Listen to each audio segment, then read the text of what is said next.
Thank you, everybody, for coming in. You want us to get, I think you're the chairman of this, right, Don? I believe so, yes. Yeah. Would you like Kevin to start? Sure. And then we'll turn it over to the people that do all the work? Yes. And Oh, Kevin, I think you just got slighted. oh, no.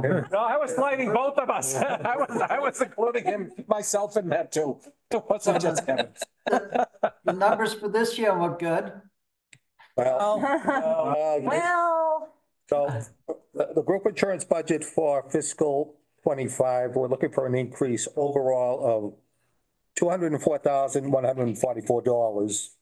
There's good and bad news. The bad news is, on average, the healthcare costs are increasing 10% next year for fiscal 25. The good news is we're expecting approximately $1 million turn back in this year's budget. And that, coupled with a $400,000 decrease in the OPEB next year, that's how we're going to fund. Current year is only $1 million. You already did it this. No, it's 1.4 million in fiscal 24. I've got $1 million. No, it was 1.4. 1.4. Maybe that extra 400,000 went in later. No. no, Okay. no, 1.4 for 24. 1.4 for 24, 1 million for 25. Right. Um, I'm not going to disagree with you. so Yet. the tax levy portion of the budget's increasing $163,033. The enterprise fund combined, the total is increasing $41,111,000. Under personal services, there's an increase of $64,707. Includes contractual and negotiated increases. Also includes one new position, HR coordinator. I'll let Amy talk about that in a minute. And we also did increase the enterprise offset to the salaries. It went from 20,000 in fiscal 24. I'm sorry, it increased by 20,000, 25,000 in fiscal 24 to 45,000 in fiscal 25. This budget does include, the fiscal 25 budget does include $1 million for the town's OPEB trust fund. Current balance in that account is just under $32 million. Total budget request for fiscal 25, $15,917,161, with $13,455,094 coming from the tax levy, $505,336 from the water enterprise, $328,242 from the sewer enterprise, and $1,628,489 coming from the municipal gas and light department. With that, I'll see if there's any questions. I'll turn it over to I'll have to hear from the ladies. the ladies. Ladies, that's us. You want to want your PowerPoint? Yes, please. I I did just find it interesting that if you double what we spent so far this year and subtract that from the budget, it's $999,999. Right. Yeah, that's what Kevin was saying. We think we'll return $1 million on this budget. Yeah. Part of our general scheme here. Share screen? Yeah.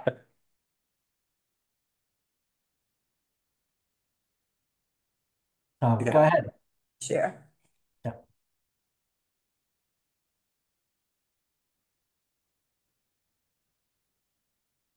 Okay.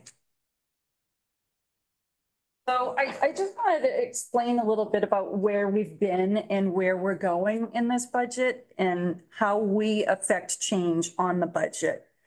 So in fiscal 2012, the budget was planned based on our Maya membership. So before we went to the GIC, before the creation of OPEB. And I'm getting PTSD personally here. Karen's like, don't you want to include the prior years? I'm like 15%. No, I don't. So the first It's a good story. fiscal year we planned with the GIC numbers was FY13. In that year is when we started to contribute to OPEB. So in the following years, you will see that over the past 13, we are only up $4.6 million with significant contributions, those numbers including the contributions to OPEB. So our percentages, our annual average increase is 3.2%, although I wanted to talk a little bit about that because the premiums increase more than that each year. And that difference between the 3.2 that we're experiencing each year versus what the premium increase is, I think is where Karen and I affect change in this budget. So one of the things that recently struck me, we just had our consultant come in and went through some numbers with us. This slide in particular struck me because of the blue Unicare pieces. Tell you why. So where we have some control over the budget is plan choices. The blue plan choices are a 75-25 split. So the town's paying 75% of the premium and the employee's paying 25, whereas the red ones are an 80-20 split. It just so happens that Unicare Community Choice and Unicare Plus are probably our two most feature-rich and cost-effective plans that we have. The challenge with pushing these plans or educating about these plans is that the GIC has many plans to choose from, and people just kind of go, well, I know the name Tufts and I know the name Harvard Pilgrim, so I want to choose one of these plans. I don't know who Unicare is. Well, Unicare is Blue Cross. So the tree peepers are out in my yard again already too. So Karen and I have spent a lot of time doing group presentations pre-COVID, one-on-one presentations, and we've gained a lot of traction and a lot of trust from the employees to kind of route them into the proper plans for their needs. So you see here, we've got a lot in the plans that we've asked them to go to. There is not a lot left to kind of squish them back into the plans where we'd like them. So is that by the count of individuals, or is it based on the pay? It's the number enrolled. Number enrolled. Yes. Okay. So all of the blues are enrolled in 75-25 splits. There's a little room in that bottom sliver that says HPHC. That plan, really nobody needs to be in that one, and it's super expensive. So we have a little room there. But the HCPC, the red one on the bottom, that's probably our lowest cost plan. So it's sometimes a little, but it's limited access. So it's sometimes hard to get somebody to switch out of that one. And then the top red slice is Mass General Brigham, which is also sometimes to get somebody hard. It's hard to get somebody out of that slice because it's a little less expensive than Unicare Plus, which is an equal benefit. Unicare Plus is actually a little better, but it's not an equal cost. So in terms of count, is it 2 people if they have family coverage, or is it just one? One family or one individual. Okay. So if you get a lot of family members in the red, that actually could represent a little bit larger section of the pie. On the costs, it looks different, but the enrollment numbers and I went with the enrollment numbers because that's all we can change, right? Is how many people are enrolled in each plan. So that one-on-one conversation that we have to try and get people right-sized, it usually lands into one of these. But this just illustrates that that little pool is shrinking. We'll have to trust you on that part.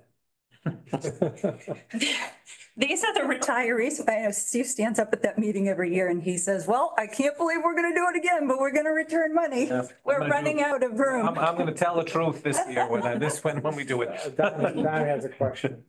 This is a peek at the retiree. Oh, go ahead. Can I ask, did I miss this? What determines whether they are paying 80% of the benefit, whether you're paying 80% or 75%? It's the plan design. So an HMO is an 80-20 split. And then a PPO, they're not all called those names anymore, but in general terms, a PPO is a 75-25 split and an HMO is an 80-20 split. And that is from our PEC agreement that has to be on file with the GIC, and it's a set agreement that happens every 3 years. Okay. And do you get to pick which plans the employees can access, or is it just? The GIC offers 6 plans or so. So they can pick anything? Anything in there, yeah. Okay. And that's where they come in to kind of, all your doctors are on this plan and this plan costs you, $10 a month, would be great, right? But you're on this plan that costs you $25 a month. Why are you there? And it also costs us more. Sure, yep. So you see like these top 2 plans, those top 2 plans are national plans. So some people just think, well, if I pay the most amount of money, I'm going to get the most benefit. And we say, okay, are you being treated in Philadelphia or Colorado? Because that's what this is buying you. If you're being treated in New England, you don't need to be in this plan. So it's one of the things that we combat. It's 2 small slices. Some people who retire and move out of state and are not yet Medicare eligible, they have to go on one of these plans, so they don't have a choice. But we do have somebody who lives in Wakefield who's on the national plan who goes to Melrose Wakefield, but that's where their comfort level is. So the retirees, we don't have room here. The 2 blue plans are national plans. The red plan is a local Boston-based, significantly less expensive. People that are on that for budgetary reasons, and it works within their network. We offer the same percentages for retirees and employees? Yes. Based on the same criteria, PPO versus HMO. So the other area where we do have a little bit control is in the area of opt-outs. Opt-out is if you're on our plan and you can switch to a spouse's plan, we will pay you for that. We have, it seems like it's been a great program. And we want to give it a little more attention this year. So we're upping in our PEC agreement the amount of the payment. So a family plan was paying $3,000 for the year. So somebody would get $250 a month for it. That's going to go up to $4,200. Seems like a lot, like we're paying somebody to get off the plan, but the average plan cost is $19,000. So to pay somebody $42 to stay off of the plan is a good gig for us. But the retirees though. They don't, this is for actives. No, this is for actives. Right, and I was just gonna mention, Don, your hand is still up. Do you have another question or you forgot to put your hand down? You're muted, Don. Sorry. Forgot to put my hand down. We don't want to miss you. Yeah. So this chart represents everybody who participates in our health plan in some way. For all the people who participate, this is 90% are enrolled and only 10% have opted out. So we're hoping to increase that this year.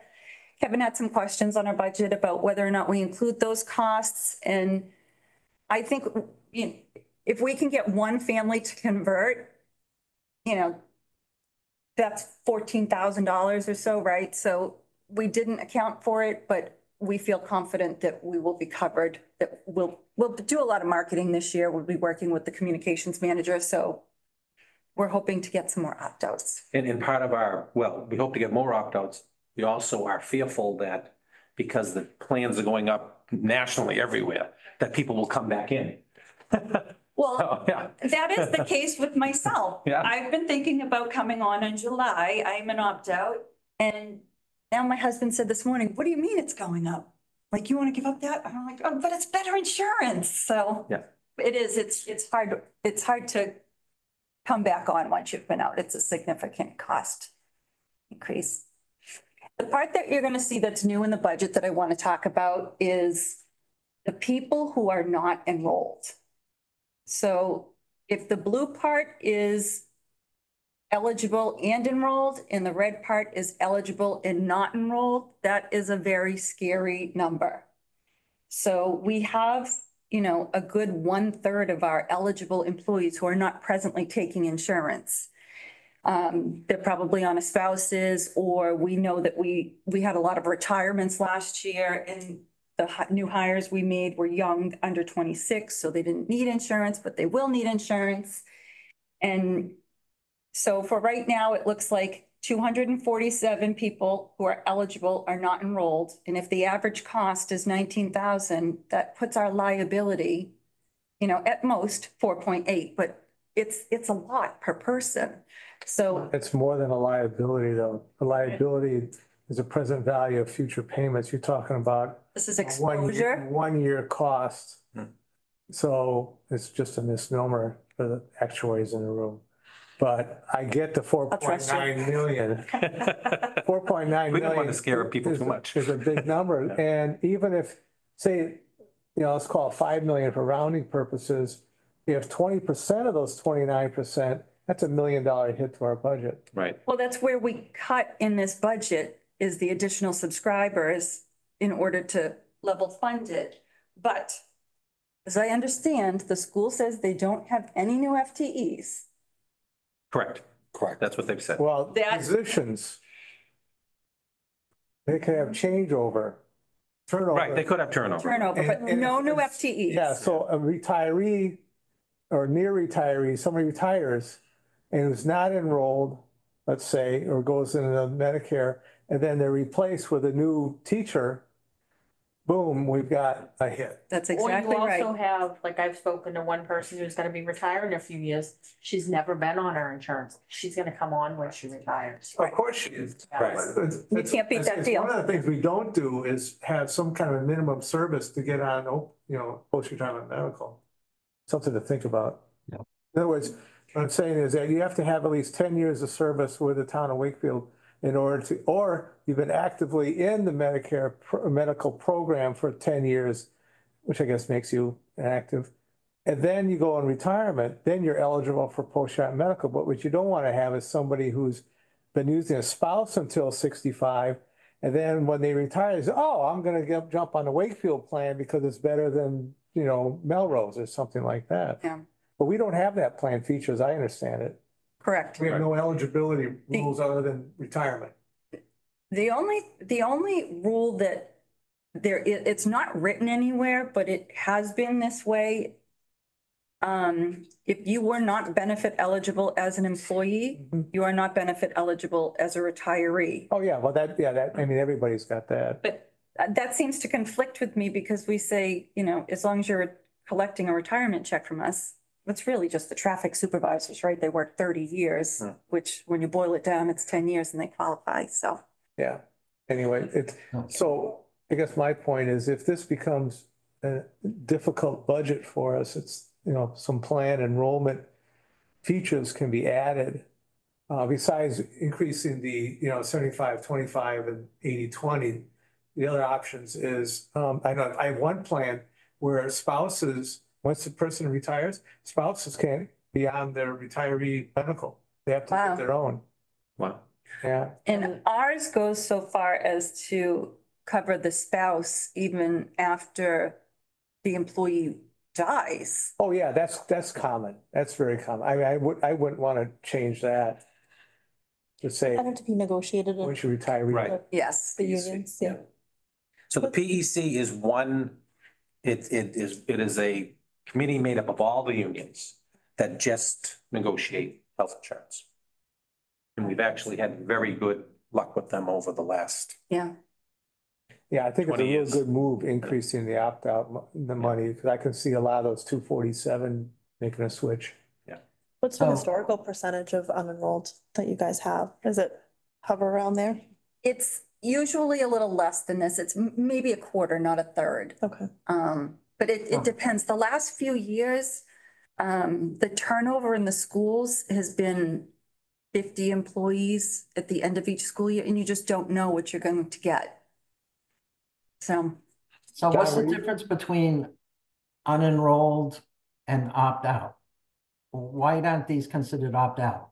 Because you have to have been on our insurance to opt out of it.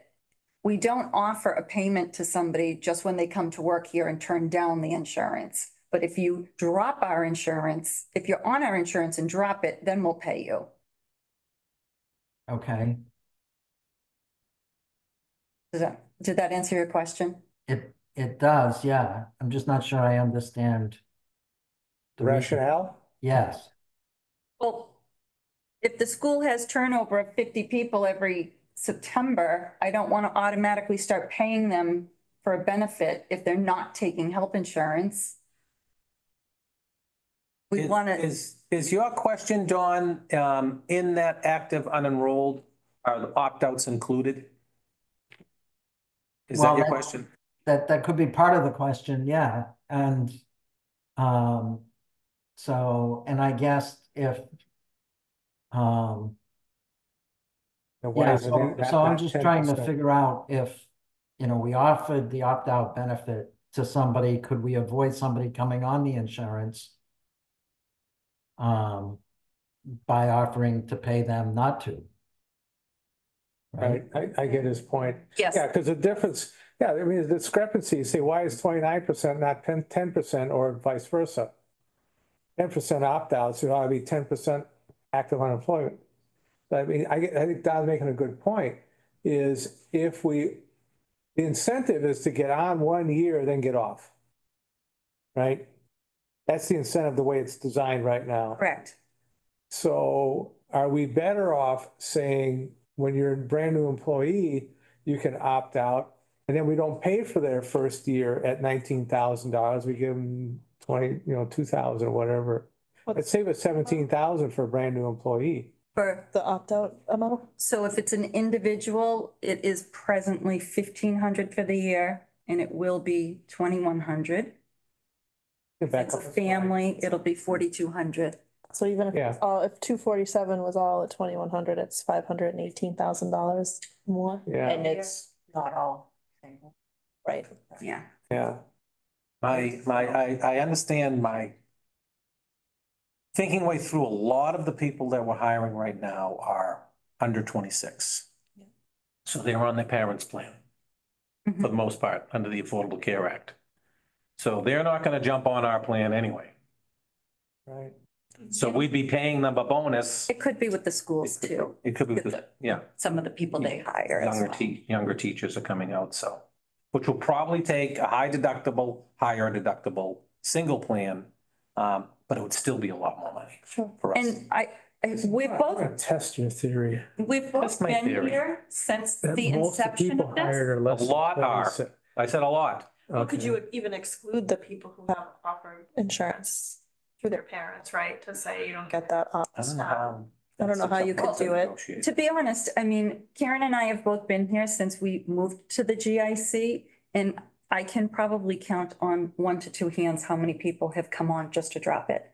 Really? Yeah, it's very few that do that. Okay, well, that's good to know. Yeah. It is. It's typically they've been on for a while and then, There's a work change or someplace. Or... yep, because I have somebody who Spouse just, change. spouse was laid off and they signed up and now Yeah. has a new job, but they're gonna stay on that and then in January come off. A lot of people just don't want to talk about it. Right. And Yeah. Yeah. it's just too daunting to think about. And I think that's where we come in and compare plans and say, no, but you'll save this much money. And, it's that communication and the trust and the rapport, I think, that eventually gets people to talk about it. Gary Hill and I have been friends for probably 10 years and he just finally did it last year. Got him in the yoga class. Well, I got sad news for you, Steve. I'm looking at the first. Anybody hired in 2023? Okay. Years of birth, He has access to all How do you have that stuff? my OPEB data. 71, 89, 87, 72, 99, 85, 86, 79, 67, 02. One person out of the first, whatever I gave you, Okay. 10, is less than 26. I'm thinking of this year. What, the last 2 months? Yeah, I've seen a lot of young people. Let's go to the next slide, please.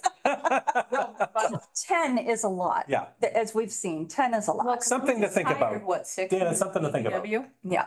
Yeah, Joe, It's. Joe Conway very just gave few us less than statistics. 26. yeah. Very few less than 20. I'm just scrolling through all the 23 hires and there's just 2 or 3 that are less than 26. Yeah, it seems like all the ones I'm meeting from young. And just this last slide illustrates that near all of our retirees are on the plan, only 3% that are not. And that outstanding implication, not a liability, I guess.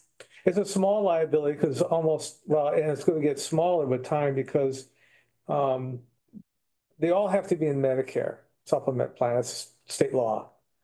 And those that, I mean, it's nobody hired to, I don't assume any new retiree today is not Medicare eligible because it goes back to 1986. 86, yeah. Right. Yeah.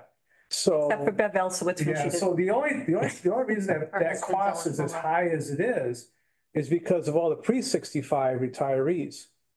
Post-65, you're down to a much lower cost because of the supplement plan. And so if we encourage people to retire at a later age, the 11,000 gets smaller. 27, huh? Hmm. Yeah, that's a small cost, 300 grand. So the point of going through this is just to show you where we can affect change and what the window looks like for that and what the implications of this pared down budget could be if there was a surge in any enrollment. So. Which we'll be monitoring, and if we had to come back in the fall town meeting, we would. Or you do a reserve fund transfer if it really gets ugly. After the fall. Right, or supplemental. Yeah, supplemental. So I think Kevin made a good point too, that, also by the increase this year from the GIC on the premium was 9.5%. So if we're level funded this year, if the premiums next year go up 9.5%, we're expecting that the budget will also go up 9.5% next Yeah, year. there's only so much you can do. Right. Yeah. But when you're saying a pared down budget, you're saying that in reference to the premium increase, not to our actual expenses. Right, because our actual expenses are $1 million less than the budget. So. Yeah, that's a way to look at it. We are being closer to the actual expenses this year. Well, we've been returning a lot over. Every year it's around $1 million. Yeah. It's been a lot. And every time I ask Kevin about how much is coming back, he says, oh, maybe 300,000. He's very. Very conservative. No, he says it's gonna be good. Oh, it's gonna be good. He doesn't even give you the number. Actually, my data came from retirement, not from the OPEB. Yeah, we're gonna need every bit of the million this year. What's missing from retirement is teachers, though. So you have the teachers. Yes. And there are fewer and fewer that are on the non-Medicare plans each year. Yeah, there's gotta be very few now that are still teaching, That, Yeah. still alive. that have retired yet. Yeah. So how much, in terms of putting these budget numbers together, how much did you allow for the 427 and the 27 to come in? You put anything in for a pad for that? Kevin, I think you should answer that since. I put in 25. 25 out of Plans? 247. 25 plans At a lower cost. at 15,000. So it was 375,000 that Amy and I think Karen, we all do this budget separate ways. And when I did it 25 additional plans at 15,000 a plan. And I was still, I forget the return, it might have been $50,000 at the end of the year. Is your 25 coming from those that are opting out or unenrolled, or is it add some more? It's 25 for new people? New subscribers. New subscribers. Okay, so just the whole the whole thing. Yeah. So if you have one that retires and then one that replaces, that's gonna be two. Yeah, I know. New FTE, that's another one. 25 might be a little low, Kevin. Well, the big thing was, my thinking was, when the schools came to the last finance committee meeting and said that they had no additional positions Right, not to. for next year, Mhm. that made me feel a little bit better, with that number. Do they have any retirements happening? We don't know. We I think they haven't will. They do every heard year. Too many. Yeah, Sometimes you hear about them ahead, sometimes you don't. yeah. So do we have the plan numbers, right? So you've got plan numbers for 25. If I wanted to compare these plan numbers, full enrollment 1408, right, is for 25. What number would I find if I dig back and find the last year's plan numbers? I think last year was probably pretty close, 1400 again? probably. I think I had the same concerns last year with the number of unenrolled. Yep. So I'm guessing it was the same percentage, whether it was the same number or not. All right, let's see if I can find last year's package you gave us. And while you do that, I think there's just one more thing that's worth mentioning. Effective July 1, the GIC is changing their waiting period. Oh. So it used to be, if you hired a teacher on September 1, they were not eligible to come onto the insurance until November 1. That is shrinking down to like 30 days or less now. Well, no, Really? your teachers are all hired September 1. They're all gonna start on September 1. So if you start on the first of the month, that's when your coverage begins. Any other day, first of the following month. So it used to be 60 or more, now it's less than 30. And the bulk of our hires is the teachers, so they will. So that all- adds two more months. 2 more months for all of them. Yeah. That's tough. 1381, What's that? 1381, 1389. now at 1408. Okay. So we're adding about almost 25, about 20. Do we have a lot of retirements last year? I don't recall.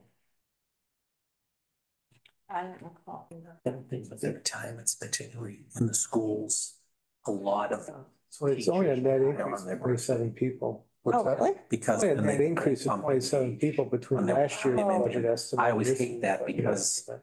you Wow. retire in. How many more, November how many- than- no FTEs at schools, how many FTEs on school? Like, wait to the end. Some do. All in between, This year, between 24 and 25. going into next year, Yeah, well, the school said 0. right. And I think on the town side, it may be, One or two. We had a lot of retirements, though. That's where the young kids come in. We Yeah. had a lot So of that doubles it DPW. up. Somebody retires, stays on medical, then you got a new person, you double it up. We had a lot of DPW turnover. But we already have that. The difference between last year and this Yeah. year, though, yes. Yeah, so net FTEs positions, we only may have 2 Yes. non-town. But in terms of the eligibility and everything else, we got Right. 27. We're counting 27 right now. Right. Well, also on the school, they have no new FTEs, but we had a lot of leaves this year. Oh, And if they're, I don't know what the new language in the school contract is for the leaves, if the sub is then covering, depending on how long they end up covering the they position. become benefit they become eligible. Benefit eligible. So the person is on leave and you're paying them. You hire a sub to cover, you're paying them, they become benefit eligible, then they can get on insurance. And then they get cut off after 6 months and then they go on our unemployment. It's like the gift Yeah. that keeps on giving. Mm-hmm. So there may be no FTEs, but Do you know how many people are turning 27 that might come off of parents? I want to say even only in DPW, I think we talked about like 8 people. I think so, yeah. That's a lot. It's a lot. But that's a new, the new hires. Because Joe sent us something. He said Yeah. it's like 42% turnover or something. It's a lot. He's got 80 people in his Yeah. department. So in terms of the budget that's presented, is this Kevin's budget or one of yours? We're a team. It's We're a team. We're all in agreement. All in agreement? All right. Some more reluctantly than others, but yes. So we're approximately $1 million maybe coming back this year, 24. So how much might be coming back next year on this, using this budget? I calculated with the 25 additional plans at 15 a plan, I had it at like $50,000. Coming back. That's it. Wow. That's a big hit. What's a, individual plan? What is an What individual? does the individual plan cost for the town? Yeah, it's Average, but I mean, I could, yeah, $700? among, a month. Yeah. So an individual plan is $8,000 a year.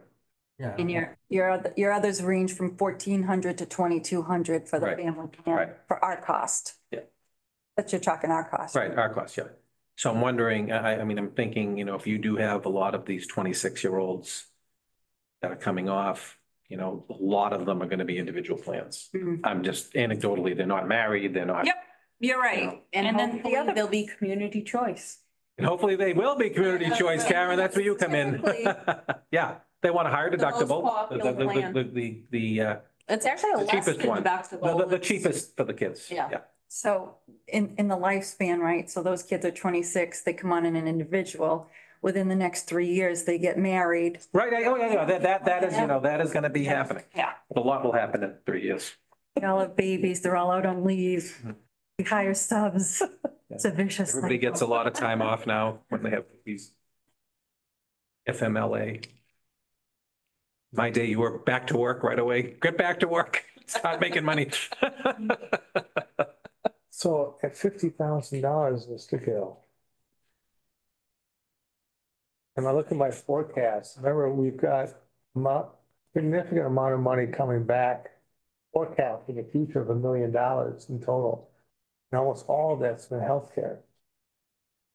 So that number looks pretty poor right now, in my mind. Going forward. Right, Yeah. yeah, because right now I got $1 million coming back in 25. And almost all of that was, I think, healthcare. In fiscal 25 or? Yeah, and fiscal 24, I've got $1 million coming Right. back, and that's fine. And that's gonna be more. And it could be more than that, but $1 million in 25 seems to be overly generous. Right, you may want to cut that in half. Is Yeah, that with the assumption of the same percentage increase? Is that what you're assuming? Or, So for fiscal 25, it's the 9% increase that's getting us to the 50,000. right, I actually used 10%, Okay. so it was a little bit higher. But you never know that could fluctuate by plan and And it does significantly, and that's one of the drawbacks too, is that Unicare did take the biggest hit because it's probably got the most usage because it's the most cost-effective, benefit-rich plan that we offer. right. And then, with the opt-outs going up, do we save more there? So, by 50,000 could easily turn into 300,000 or a deficit. that depending, I would, And we haven't gone through open enrollment yet. Right. There. When does that So- start? April 3rd. I don't know. That could tell us a lot, couldn't it? Before the town meeting. Oh, no, it starts April 3rd. It ends May 1st. Still before So- town meeting. 29th. Town meeting's. No, open enrollment goes to May 1st. Right. Meeting starts 29th. Town meeting. Town meeting's at 29th. And Oh, shoot, so I see, it's ends. we get a landslide of inquiries at the last. Yeah. Of course, everybody waits till the last moment. Nobody wants to talk about healthcare. Yeah, I get it. So am I understanding correctly that this year we're turning $1 million back with 1.5 million to OPEB? And next 1.4. year One- we're 1.4. expecting 50,000 with just $1 million to OPEB? Is that right? Right, OPEB's going from 1,400,000 down to 1 million in 25. Right, so the $1 million that's getting turned back this year, coupled with the reduction in the OPEB of 400,000, that 1.4 million is basically covering the 10% increase the next year, Another way. to look at it. thereabouts. Okay, so this year's OPEB is $1 million. So Right. of the million coming back is 400,000 from OPEB. Is that No. right? No. This year, this fiscal 24, which we're in right now, OPEB is $1.4 million. Right, okay. That's already been what I thought. budgeted for, yeah. Yeah, okay. And next year it's $1 million. Yeah, and Don, further to that, Kevin has shared with me the OPEB reports, and we're over 30% funded.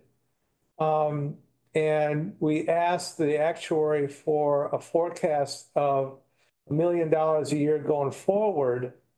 But in what she did, and we'd be fully funded in 42 or 44 or something like that. But the retirement system will be, in theory, will be fully funded in 36. So we asked them to convert a bunch of that savings into OPEB and starting at 37. And I think OPEB becomes fully funded in 39, 39. Yeah. Yeah. So what we're thinking about is trying to get both the retirement plan and OPEB fully funded by 2040. That's sort of my goal. Mm-hmm. Okay. Who else would have that? What? Communities. Oh, Well, they haven't? Oh, Wellesley does. Wellesley, but not many. Oh, no, very few. very few. We're light years ahead of Yeah. 99% of the communities out there. 24. I'll let you know if we're fully funded. Let me know, will you? We'll Come in, retire then. feed me the applesauce, Right. right? We'll Team, call- OPEB's fully funded. We did. Good, Able to go for that. It's only 20 years. Hey, let's have a party. I might still. Both plans are That should be all fully right. funded. Wouldn't that be cool? Yeah, That'd be so cool. Oh my God, how much money we'd save as a community. I know, at that point. Unbelievable. We might at some point have to think about, if times get, tight here, pension obligation bonds or other OPEB obligation bonds. There are, but you don't want it. Yeah. we missed the boat. Yeah. Watertown is fully funded on retirement and they're probably about 20% funded on OPEB, so they're close on our heels. There are very few though. Yeah. Those positions. And Shrewsbury is fully funded in retirement and they're about 15 or 20% funded on OPEB, so they're close behind us as well. There may be other communities that I'm not familiar with.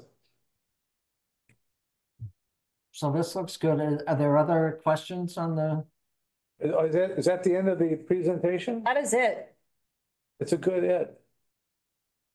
Very helpful. This has been a very positive budget since that first slide you put up. Let's go back to the first slide. That was so fun. Yeah, that is just amazing. And the years leading up to that, the increases they were at 15%. Right, and they were last minute, they were late, it was awful. And I wasn't here for that, but just in looking at those numbers, I said, Karen, I can't put that up there. 15%. I mean, if you look at that 2012 year, 14.1, okay, that had nothing for OPEB. Right. And here we are, Nothing. Yeah. here we are, I mean, 13. Yeah, you're 3.2. If you calculate a little bit differently and say, compare 14,165 to 14,917,161 over the 13-year period, it's less than 1%. Yeah. Yeah. Yeah. Great. Outstanding. You guys do good work. Well, I They think do. if it weren't for the GIC, I mean, we wouldn't have the opportunity to. Have you looked at what Maya's offering today? I mean, how bad is it? So when we go out to bid for health insurance, Yeah. our consultant says nobody would bid with us because they just can't compete with the GIC. Nobody wants to give us bids. So, You don't know. don't know. All you could do is ask somebody who's already in Maya, hey, by the way, how much are you paying? Yeah. Steve usually knows from his Yeah. counterparts. I think Maya comes in and they may come in like and give you a good year. 1 year. 1 year and then Bang. bang. Yeah, sounds like, telephone companies Yeah. and cable companies. I think is Saugus back? They went to Maya? Yeah, I think they finally jumped ship again. Yeah. They bounced. They came They back. bounce yeah. back. Yeah. But I'm surprised that the GIT didn't just do some more modifications. Yeah, I Try to think next lower- year you're gonna see some more plan designs. Because you can't. They can't sustain this. Sustain. Remember, the state, which has a budgetary problem too, Right, they're seeing the same rates, really. Right. Yeah. No, this is a pretty good success story. That's good. Monday night, can one of you go to the town council meeting? I should be able to, sure. Okay, Hey, you're the chair. you're the chair. Yep. Don, if you can't make it, let me know. Okay.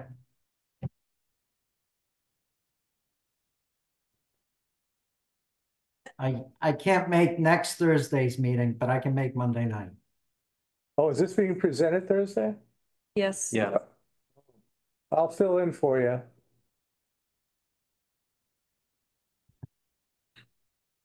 I want to ask Ellie to do it yet. There's a bit of a rookie. chime in and. I mean, yeah, Very nice. we don't like to throw people under the bus in their first year. Appreciate it. Oh, wait. Unless you want to give it. Unless you get the 1 year under your belt and then all bets are off. Off here. Yep. All right. This is not good. This is something else. This is the implications of what we just heard. I'm putting into my forecast and it's like, this is not good. Some is good, some isn't. Yeah, it's not good. Yes.